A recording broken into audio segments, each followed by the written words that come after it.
வணக்க மக்களே. இப்ப நம்ம நூறுசாமி படத்தோட ஷார்டஸ்ட் ரிவ்யூ தான் பார்க்க போறோம். இது வந்து ஒரு நிஜ கதைய பேஸ் பண்ணி எடுத்த ஒரு படம். ஞாபகம் வச்சுக்கோங்க. இந்த படத்தோட ஸ்டோரி என்ன அப்படின்னு பாத்தீங்கன்னா, இந்த மூவியோட ஹீரோவான ஸ்வாசிகா சின்ன வயசுலயே தன்னோட கணவன் வந்து இறந்துட்டாரு. சோ அவங்க தான் வந்து தன்னோட குழந்தைகளை கஷ்டப்பட்டு படிக்க வைக்கிறாங்க. சோ ஒரு சிச்சுவேஷன்ல இந்த சின்ன வயசுல நம்ம எல்லாத்தையும் இழந்துட்டோமே, நம்ம இன்னொரு கல்யாணம் பண்ணியிருந்திருக்கலாமோ அப்படின்னு வந்து அவங்களுக்கு ஒரு ஃபீல் வருது. பட் அதுக்கப்புறம் நடக்கிற ஒரு சில பிரச்சனைகளால நம்ம கல்யாணம் எல்லாம் பண்ணக்கூடாதுப்பா அப்படின்னு சொல்லிட்டு அதை ஸ்டாப் பண்ணிடுறாங்க. சோ அதுக்கப்புறம் என்ன நடக்குது அப்படிங்கிறது தான் மீதி கதை. இந்த படத்தோட மெயின் லீட் ஸ்வாசிகா தான். அவங்க வந்து ஒரு சில இடத்துல நல்ல போல்டாவும், பல இடத்துல அந்த எமோஷனல் அந்த எக்ஸ்பிரஷன்லாம் வந்து ரொம்பவே நல்லா பண்ணிருக்காங்க. த்ரூ அவுட்டா ஒரு சூப்பர் பெர்ஃபார்மன்ஸ் கொடுத்திருக்காங்க அப்படின்னு தான் சொல்லணும். இந்த படத்துக்கு அவங்களுக்கு அவார்ட் கிடைக்கவும் சான்ஸ் இருக்கு. விஜய் ஆண்டனி இந்த படத்துல லாஸ்ட் 45 மினிட்ஸ்ல தான் வராரு. அதுவும் ஒரு 20 to 25 மினிட்ஸ் தான் வந்து அவர் ஸ்கிரீன் பிரசன்ஸ்லயே இருக்காரு. அவரோட கேரக்டர் வந்து கொஞ்சம் பாசிட்டிவாவே இருக்கு.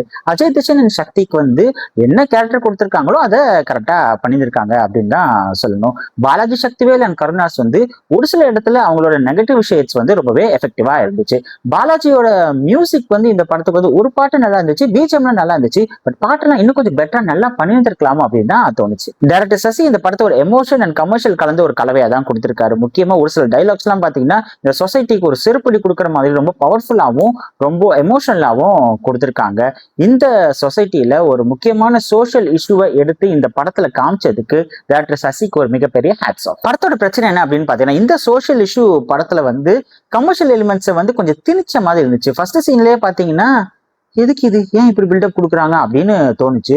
அங்கங்க கமர்ஷியல் எலிமெண்ட்ஸை வந்து கொஞ்சம் திணிச்சு ஸ்கிரீன் பிளேல வச்சதுனால அந்த இடத்துல இந்த படம் வந்து கொஞ்சம் ஹோல்ட் ஆயிருது. ஓவரால் இது யாருக்கான படம் அப்படின்னு பாத்தீங்கன்னா, இந்த ஸ்டோரி அண்ட் ஸ்கிரீன் பிளே வந்து எல்லா விதமான ஆடியன்ஸ்க்கு பிடிக்குமா, ரீச் ஆகுமா அப்படிங்கறது வந்து ஒரு மிகப்பெரிய டவுட் தான். ஏன்னா அவங்க மைண்ட் செட் அண்ட் மனசை பொறுத்து தான் இந்த படம் அவங்களுக்கு ரீச் ஆகும். அவங்களுக்கு இந்த கான்செப்டே பிடிக்கலப்பா அப்படின்னா இந்த படம் அவங்களுக்கு ரீச் ஆகாது.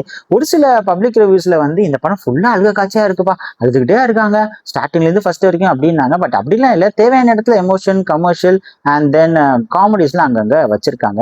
பட் ஒரு சில இடத்துல இந்த கமர்ஷியல் ஐட்டம் திணிச்சதுனால இந்த படம் வந்து அந்த இடத்துல இந்த ஸ்கிரீன் பிளே வந்து கொஞ்சம் தொய்வடைஞ்சிச்சு. என்னை பொறுத்த வரைக்கும் ஃபர்ஸ்ட் ஹாஃப் வந்து எனக்கு கொஞ்சம் ஓகேவா இருந்துச்சு. செகண்ட் ஹாஃப் வந்து கொஞ்சம் எங்கேஜிங்கா போயிடுச்சு அப்படின்னு தான் சொல்லணும். மற்றபடி வந்து இது ஒரு நல்ல படம் தான். கண்டிப்பா இந்த படத்தை நீங்க தியேட்டர்ஸ்ல ஒன் டைம் கண்டிப்பா வாட்ச் பண்ணலாம்.